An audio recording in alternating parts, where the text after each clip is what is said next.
set? I'm good. Good. Yeah. Good afternoon. I appreciate, we've got several calls from media about the incident that occurred last night. And I just wanted to follow up, kind of a follow-up. I thought I would just talk to all of you at one time and kind of give you an update of where we're at and on what occurred. And if you have some questions, we'll take a few questions that I can address. So just going over, last night around 5:45, there was a vehicle that had contained several individuals inside that vehicle at the intersection of Boynton and Jefferson Avenue. We knew that one of the individuals inside that vehicle had violent felony warrants on file involving a firearm. We were able to identify that individual being inside that vehicle. And we certainly wanted to stop that vehicle. Officers were behind it at the intersection. They initiated their takedown lights or traffic lights to conduct a traffic stop. Hopes were that the individual would pull right over and park on the side. When the lights were activated, that same vehicle, the suspect vehicle, fled south on Jefferson Avenue and collided with a minivan at the intersection of Jefferson and Jefferson Avenue. At that point, there were 5 individuals inside the vehicle. 4 were apprehended rather quickly. 1 individual fled into the woods, and that's sort of what we had last night. The individual we were looking for, Mr. Darrell Pittman, fled into the woods. He's one that had the warrants on file, and additional ones with that we're going to talk about today. Our SWAT team responded to the scene, quickly put a plan together and canvassed the wooded area. The crash team came out and did the investigation of the accident. We also had our forensics people respond. Just touching base from the minute, and I would preface that this investigation is still ongoing. We're not even 24 hours in, but I wanted to get out as much information I can in hopes of being transparent. From the time that the lights were activated to the point of impact of the accident was around roughly about 20 seconds. It appears that the speed of the suspect vehicle when it collided with the minivan was estimated to be about at 39 miles per hour. 2 individuals from that minivan were transported to the hospital. Miss Morton, I talked to her. She was the driver. She was checked over and she's okay.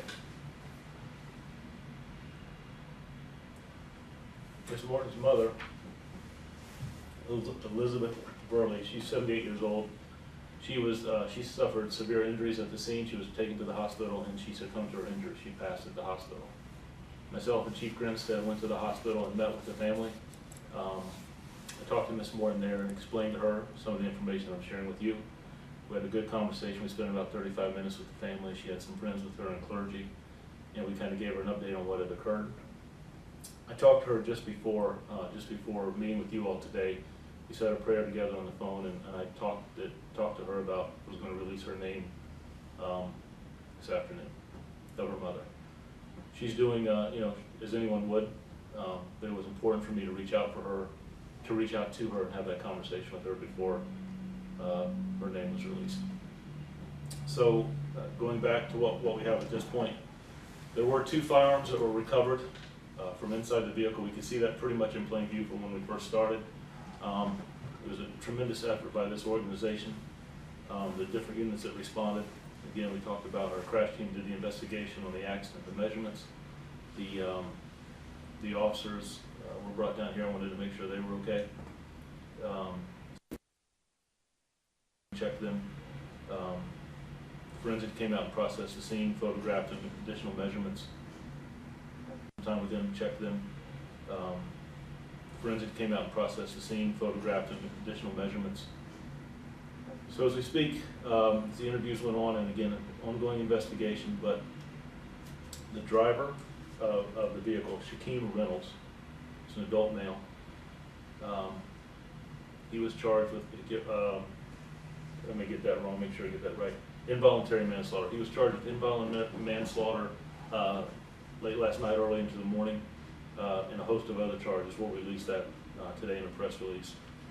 We are still and currently looking for Darrell Pittman, an adult male of 19 years old. He has warrants on file for well as say firearm and other charges. We're actively looking for him today. We're working with our federal partners to locate him. It is the #1 priority right now in this organization to locate Mr. Pittman.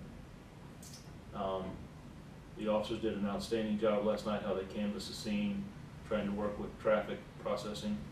But it was important for me, one, to go and meet that family at the hospital, talk with them, and then to check on the welfare of our officers. And I wanted to get out as much information as I could to our community. I know that there's been some calls about should we be in fears. So let me say this.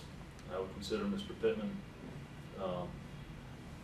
an individual that we need to remove and get into custody from the streets of Newport News. Ask if anyone has any information, please come forward. But I am fully confident in the men and women of this organization, our federal partners, that he will be located quickly. So ask if anyone has any information, please come forward. As we go forward, we'll be putting out a press release later, shortly after this with his photographs so that can be circulated. But I want the community to know what happened last night. Wanted to check on the welfare of the officers. And then again, also thank the men and women of what they did last night. Going through the wooded area with the quick response that we had from processing that crime scene, the investigation there, and dealing with the family, as we'll continue to do. I have touched base with Commonwealth Attorney, and the detectives did an excellent job, but it is an ongoing investigation. A lot of this stuff I'd like to go into further, but I don't want to jeopardize any investigations preliminary. But we'll release photographs and charges, and I just want to say again, publicly, that I thank the men and women of this organization for the work that they did. I thank the community for the responses and information and tips that are already coming in. I think that's why we're seeing the successes that we are, the partnerships with our community, and my condolences from myself and this organization go out to the family that lost a loved one last night. At this point, if there's any questions that I can answer or clear up, I'll do the best that I can. Try to be as transparent as I can, but do remember that it is an ongoing investigation, and we're not even 24 hours in. The individual you all are looking for, you